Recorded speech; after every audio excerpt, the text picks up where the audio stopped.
है कि जिस इलाके में कत्ल हो जाता है उसका तफ्तीशी अफसर जो मुकर्रर होता है वो सबसे पहले जो है ना वो देख देता है, न्याज देता है कि जी अल्लाह ताला ने रोज़ी रोटी खोल दी।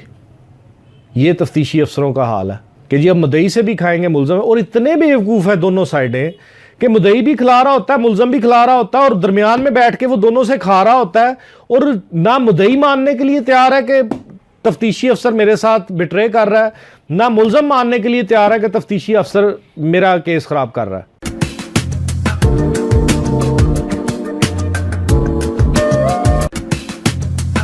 लेक्चर देने से पहले मेरी एक बहुत ही मुद्दबाना आजिज़ाना एक आपसे दरख्वास्त है कि मैं 3 बजे से 5 बजे तक कॉल्स लेता हूँ। मेरा वो ऑफिस टाइमिंग का टाइमिंग है। मैं अपना वक्त निकाल के आपकी कॉल्स लेता हूँ। मेरी सिर्फ इतनी सी इल्तिजा है कि अगर आपको 3 से 5 बजे तक टाइम नहीं मिलता तो मुझे वॉइस मैसेज कर दें। मेरा नंबर है 0347 000 6619। आप मुझे वॉइस मैसेज कर दें, मैं आपके वॉइस मैसेज का जवाब दे दिया करूँगा जब भी मुझे फ्री टाइम मिले। मेरी ऑफिस टाइमिंग का थोड़ा सा ख्याल रखें। मैं इस सिलसिले को लेकर आगे बढ़ना चाहता हूँ, ना कि ये हो कि मेरी ऑफिस टाइमिंग में डिस्टर्बेंस हो और ये सिलसिला यहाँ पे ख़त्म हो जाए।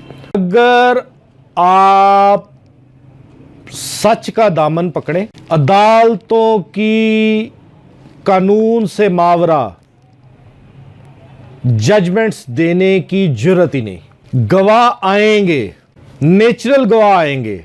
मेरे सामने जैद ने फायर मारे, मैं चीख चीख के कह रहा हूं जैद आया था, जैद ने फायर मारे। अब जैद ने फायर मारे, वो सच्चा है, उसने देखा गवाह ने कि जैद ने फायर मारे, वो खड़ा होगा इस शहादत पे। लेकिन जब आप कहते हैं जैद ने भी मारे, जैद के 3 भाइयों ने भी मारे, जैद के बाप ने भी मारे, जैद के चचा ने भी मारे, जैद के कजन्स ने भी मारे, तो वो गवाह कहता है भाई मैं दुश्मनी नहीं ले सकता, मैं सच ही कह सकता हूं कि जैद ने फायर मारे, मैं यहां तक कायम हूं। लेकिन जब आपने इससे बाहर लेके जाएंगे तो फिर मैं आपके साथ पार्टी बन जाऊंगा। जैद ने फायर मारे, मैं इस हद तक कायम हूं, मैं पार्टी नहीं बनूंगा।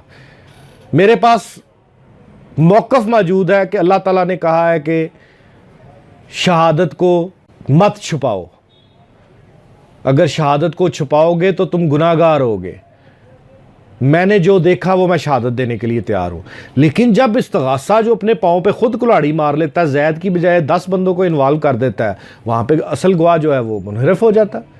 असल गवाह मुनहरफ कह रहा हूं, असल गवाह गवाही देने के लिए तैयार नहीं रहता कि भाई ये झूठ है, मैं नहीं आपके साथ पार्टी बन सकता। फिर गवाह कौन बनता है?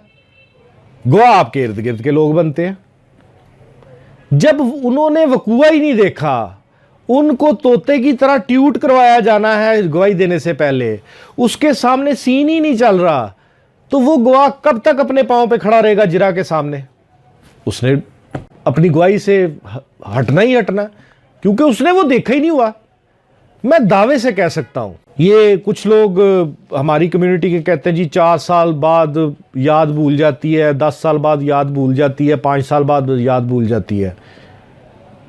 भाई अगर आपने अपनी आंख से देखा हुआ है तो मेरा यह दावा है कि आम सूझबूझ रखने वाला बंदा देखा हुआ वकूआ 10 साल भी नहीं भूलता।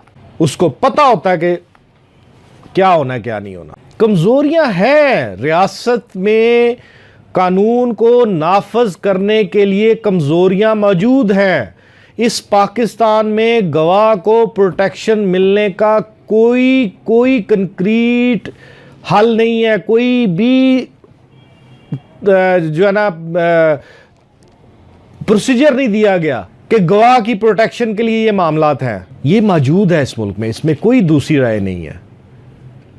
लेकिन ये भी मौजूद है कि अगर गवाह सच्चा है और वो इम्पार्शियल है तो कोई पार्टी उसको टच नहीं करती। गवाह को प्रोटेक्शन देने की मामले में अगर कानून मजबूत हो जाए, अगर रियासत उसको प्रोटेक्शन देना शुरू कर दे, तो ये 10-10 साल जो मुकदमात चलते हैं ये चलने बंद हो जाएंगे। मैं नहीं कहता कि सारी अदलिया जो है वो दूध की धुली हुई है। अदलिया को मौका कौन देता है? जजिस को मौका कौन देता है? जजिस को आप मौका देते हैं। बॉर्डर लाइन पे लाके आप मौका देते हैं कि मैं इधर पलटी खा जाऊं या इधर पलटी खा जाऊं।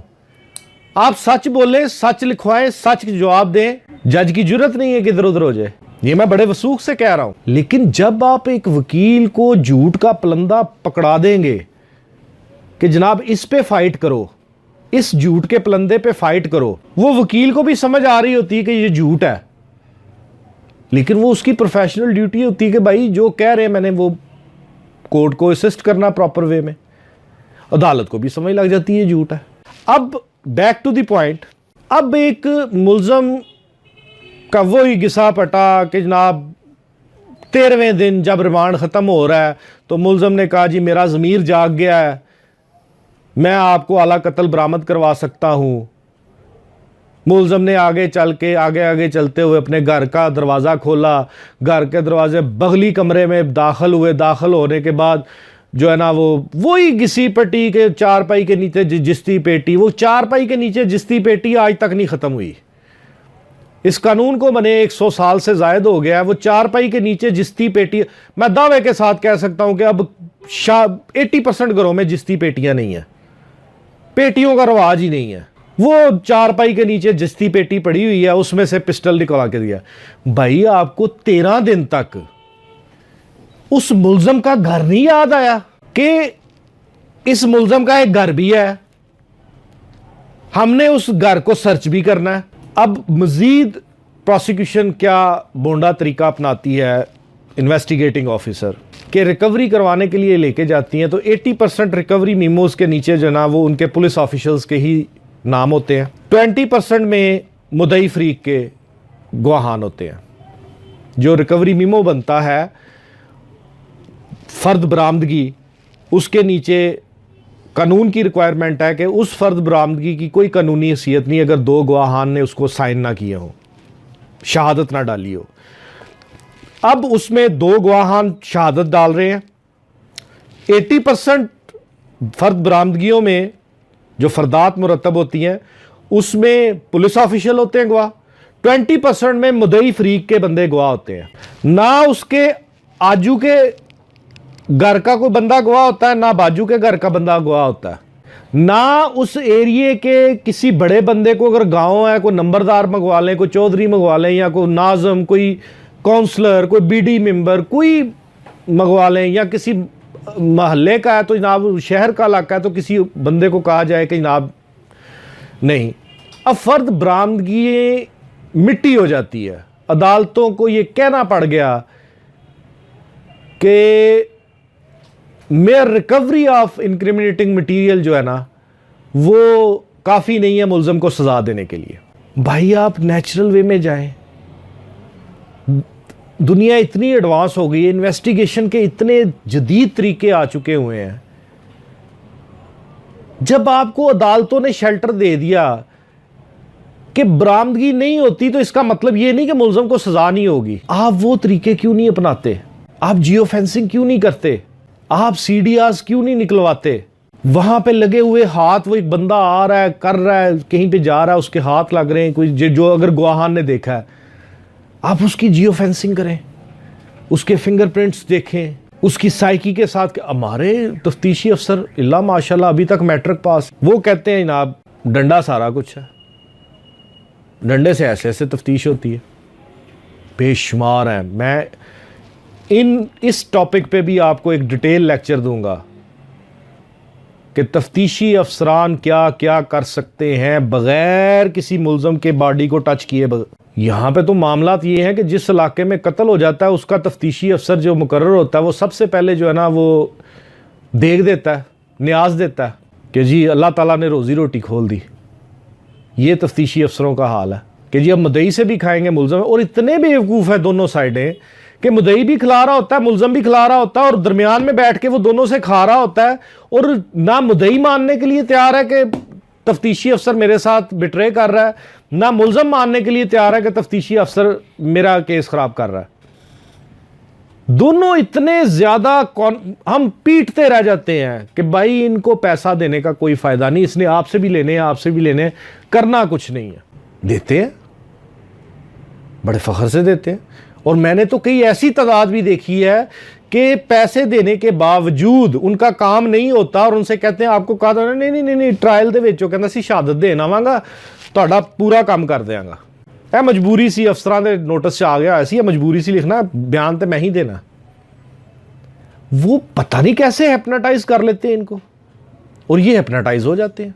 अब रिकवरी में इंडिपेंडेंट गवाहान होने चाहिए, नेचुरल सी गवाही हो कि जी पुलिस वाले हमारे इलाके में आए थे, ये मुलजम उनके साथ था, इस मुलजम ने हमारे सामने इंकशाफ किया कि मैं बरामदगी करवा सकता हूँ फला फला की, ये हमारे साथ गए, जब हम कमरे में दाखिल होने लगे हैं तो इसकी एक हथकड़ी खोल दी गई, एक हाथ आज़ाद कर दिया गया, इसने अंदर कमरे में जाके जनाब ये चीज़ हमारे सामने बरामद कराई। उसका नक्शा बनेगा, नक्शा बन के अब उस गवाह को आप 10 साल बाद भी पेश करवा दें, उसके सामने तो वही जो रील एक्चुअल चली हुई है वही चलनी है। अब ये हर्ट केसेस में बरामदगी होती हैं, फ्रॉड में भी बरामदगी होती हैं, जो ज़िना केसेस हैं वहाँ उसमें भी बरामदगी होती हैं, चोरी के केसेस हैं उसमें भी बरामदगी होती हैं, नेचुरल तरीके से।